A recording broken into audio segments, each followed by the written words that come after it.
And in the Impact segment tonight, imagine a world leader saying he or she admires Adolf Hitler. It would be worldwide outrage, right? Yet the Russian leader Putin openly admires Joseph Stalin, who committed mass murder on a level that Hitler did. Putin's a villain, yet he is outsmarting President Obama. The chutzpah of writing that by a KGB thug whose last adventure in the world was to invade Georgia, detach two of its provinces and declare them independent, and who for the last decade has been supplying Assad, whom we are essentially calling a war criminal, with huge amounts of weaponry, including the elements of poison gas.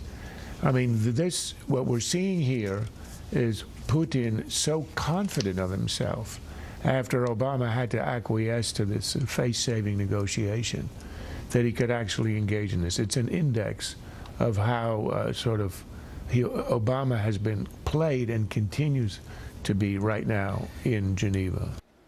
And joining us now from Washington React, Dr. Michael Waller, the author of the book Secret Empire, the KGB in Russia Today.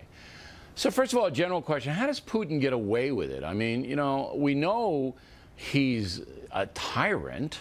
Everybody knows, I mean, the guy is now, he's denying gays' rights. He puts rock girls in jail. You know, I mean, a guy is just the worst. A KGB agent for 15 years, like Stalin. How does he get away with it?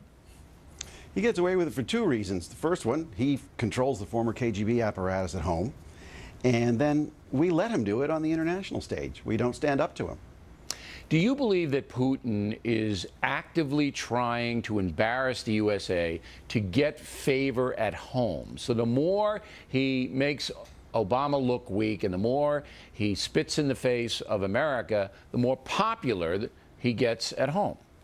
Yes, he's getting a lot of popularity by standing up to the United States because Russians as a whole have an inferiority complex now that they're not a superpower, and they have this great power pretension that Putin plays into. But do the Russians know enough to say, well, you know, Iran might not be a good country to have a nuclear weapon, Assad's gassing children, we might object to that? Aren't there enough Russian people to say, you know, we're backing the bad guys?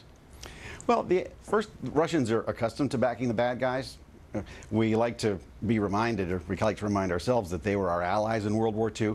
Got to remember, Putin's buddy Stalin started World War II as an ally of Hitler. So one thing we don't do is we don't teach history back to the Russians, and we certainly don't call Russia out on its misbehavior that shows that its behavior is unacceptable. Do you feel that Russia is an enemy of the United States, or is it just playing a game? Well, if someone had a gun to your head, would he be your enemy or playing a game? Well, they don't really have a gun to our head as far as influencing what we do in the United States. They are supporting with nukes, now I understand, Iran. They're going to build a nuclear reactor in Iran, and they give Assad weapons and gas. But that doesn't impact the regular folks here in America. That's far away. Well, not really. He has embarked on a nuclear strategic missile modernization program unparalleled since probably the 1970s Soviet Union.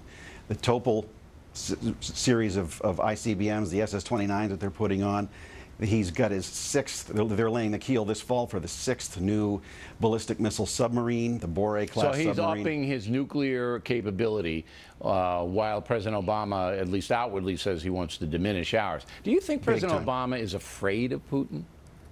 Yes, he is. If you look at his body language in the meeting that they last had, Putin was sitting back with his knees wide open, and Obama was leading into him as a plaintive little boy. It was really a sad sight to see. Are you saying that because you don't like Obama's policy, or do you really believe the President of the United States is afraid of this guy?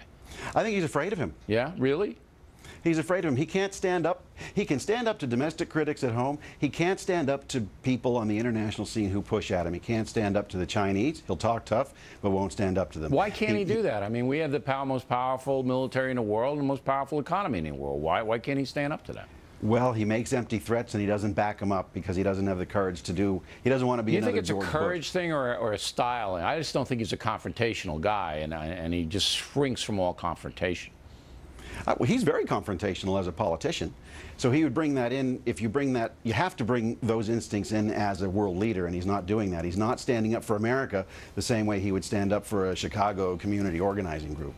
Now, I just asked Hunt this question, and he disagrees with me. I think that whatever happens, the president's been diminished over Syria, and I think that Putin and Iran are going to cause more trouble down the road because of this diminishment.